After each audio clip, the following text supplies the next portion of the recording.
Hey guys, so today we're going to be working with something completely different than what we're going to start with, and it's dealing with special angle relationships, right?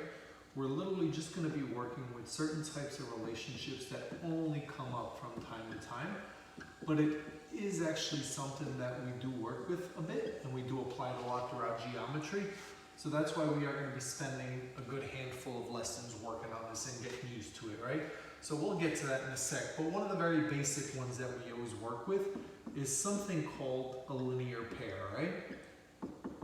Linear pair with an A. And what a linear pair is, again, when you hear linear, you hear the word line. When you hear pair, you hear it's two. So what a linear pair is, it's two angles that always add up to 180. That add up to 180. Always.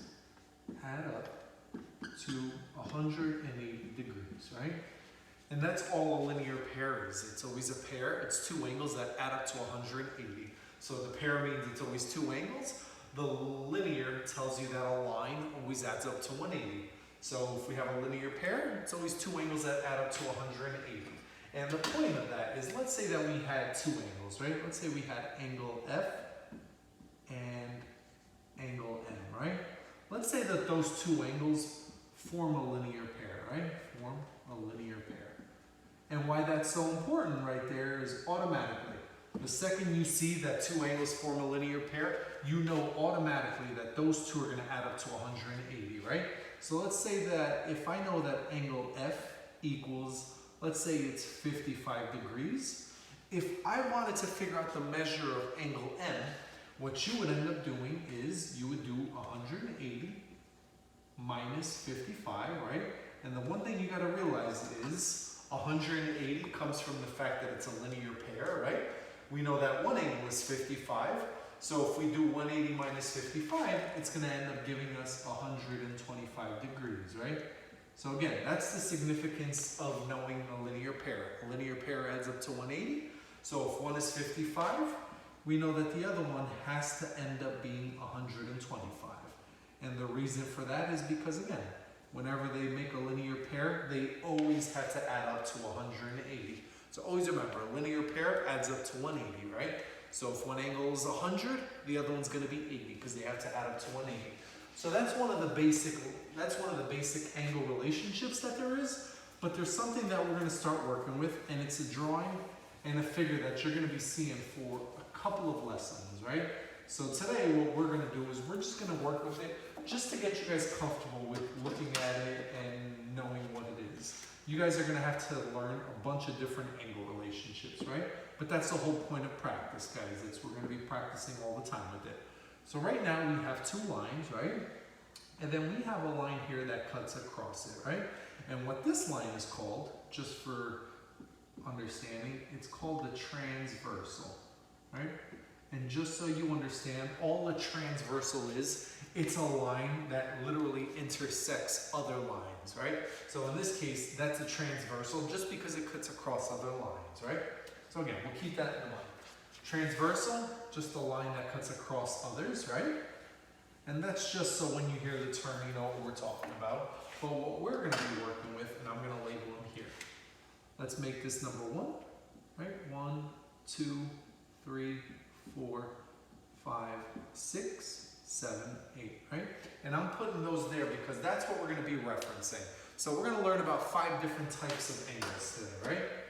The first one that we're going to work with is going to be called vertical angles, right? Vertical angles. And what vertical angles are, it's actually the easiest one to always remember. Vertical angles are always angles that are across from each other, right? So if we look at it, we know that 1 is going to be vertical to 4. And we know that 1 is vertical to 4 because they're across from each other. They're directly opposite of each other, right? So let's write that down. We know that angle 1 and angle 4, right? So we know that those two are vertical, 1 and 4, because they're across from each other. We know that angle 2 is vertical to 3 because they're across from each other, right? 2 and 3, right? So we have 1 and 4 is vertical, 2 and 3 are vertical because they're opposite, And now looking at the other ones, we know that 5 is going to be vertical to 8, right? 5 is going to be vertical to 8 because it's opposite of each other. And we know that 6 is going to be vertical to 7 because it's opposite of each other, right? And that's all vertical angles are, guys. Vertical angles are always angles that are opposite of each other, right? So 1 and 4, 2 and 3, 5 and 8, 6 and 7. That's what vertical angles are, right? So that's one of the relationships that we're working with. So we have vertical angles, right? Now there's going to be another one which some people may have issues with. And this one is called corresponding angles, right? Corresponding. And I'll explain, but again, it's one of those things, guys, where it's just getting plenty of practice knowing what these angles are. Before you can work with them, you need to learn which ones are vertical, which ones are corresponding, and so on and so on. Now, what corresponding angles are, and maybe this will help. We have our transversal right there, right? And I'm drawing this just because it's going to make it a lot easier for you to be able to actually analyze it and see it. Let me write this again. So that was angle 4, right? So what corresponding are?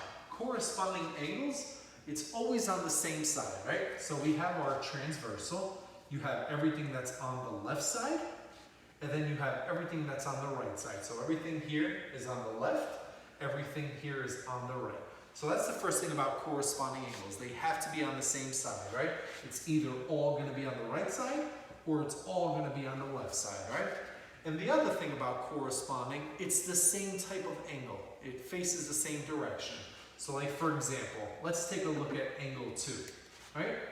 We know that angle 2 is going to be corresponding to angle 6. And the reason that 2 is corresponding to 6 is, again, 2 and 6, they're on the same side, right? They're on the right side over here of the transversal. So 2 and 6 are on the same side. And what makes it corresponding is, since 2 is pointing up, see how it opens up? 6 is also opening up. So since that's opening up and that's opening up, 2 and 6 are going to be corresponding, right? Because they're on the same side and they're both opening up. So then looking at the other one, we know that 4 is going to be corresponding to, we know that 4 is going to be corresponding to 8. And we know that 4 has to be corresponding to 8 because, again, they're both on the same side, they're both on the right side. 4 points down and 8 points down, right? And that's what corresponding angles are. So now if we look, we know that angle 1 is going to be corresponding to angle 5, right? And again, angle 1 is corresponding to angle 5 because they're both on the left side, and angle 1 opens up, angle 5 opens up, right?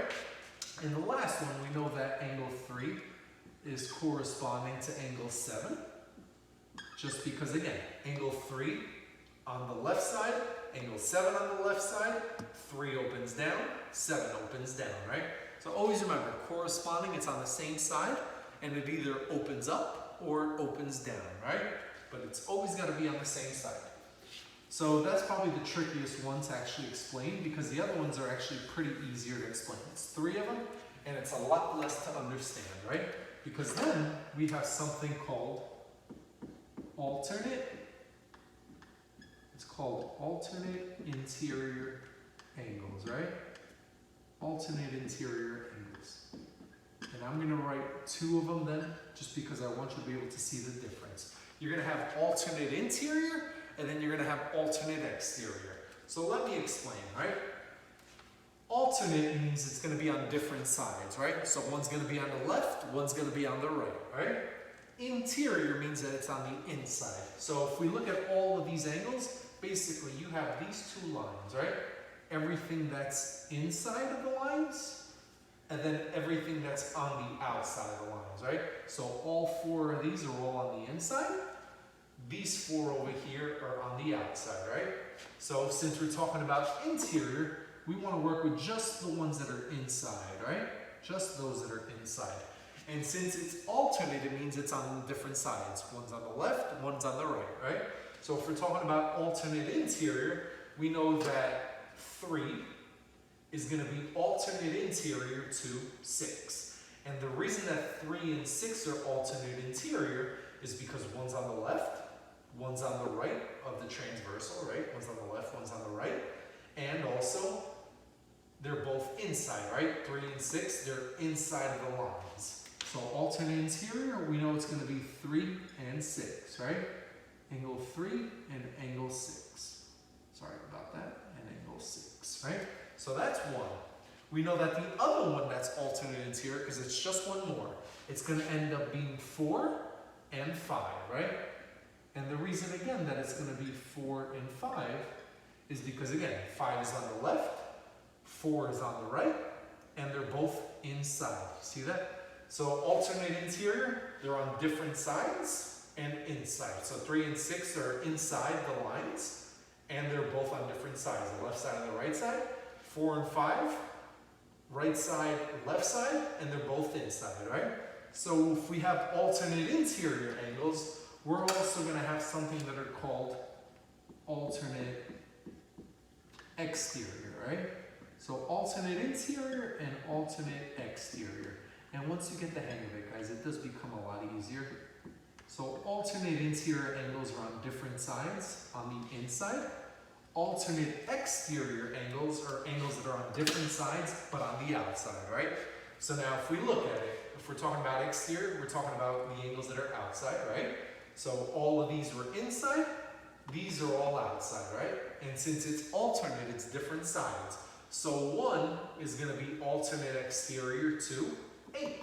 And the reason 1 is alternate exterior to 8 is one's on the left, one's on the right, and they're both outside, right?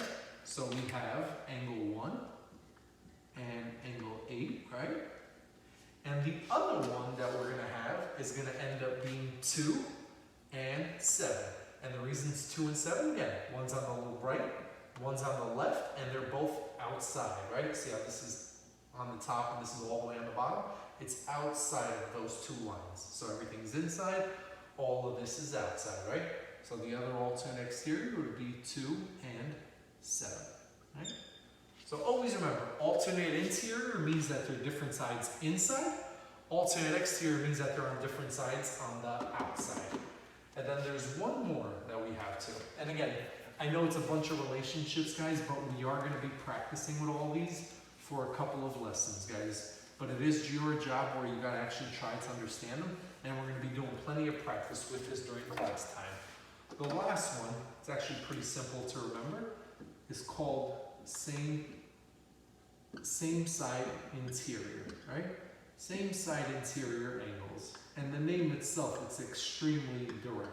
It tells you exactly what it is. So same side interior means that they're going to be on the same side and they're going to be interior inside, right? And again, there's only 2 pairs of those. So same side interior, if it's interior, it means it's got to be inside the lines, right? In here. And since it's same side, it's going to be on the same side. So it's going to be the 2 angles on the left or the 2 angles on the right. So the same side interior to 4 would end up being 6. And the reason that we have 4 and 6 is because, again, 4 and 6, they're inside and they're both on the right side, right? So 4 and 6 is same side interior. The other pair of same side interior is going to end up being 3 and 5, right? 3 and 5. And the reason 3 and 5, again, they're both on the left side and they're both inside. So same side interior, it's always inside and it's always on the same side. Again, I know it's a bunch of different angles, guys, but we're actually going to practice with this and see if you guys can do one more example where you see it. And again, during class time, we're going to keep practicing a lot with this, guys. So again, keep referring to this, take down notes, ask questions, all of it. Okay, let me give you this illustration, right, that we're going to be working with for a while. We have that. They're both cut by a transversal, right? And now I'm just going to end up using variables, right? This is going to end up being F, that's going to be M, that's going to be N, that's going to be K, that's going to be I, that's going to be, let's use O, that'll be X, and this will be, let's use W, right?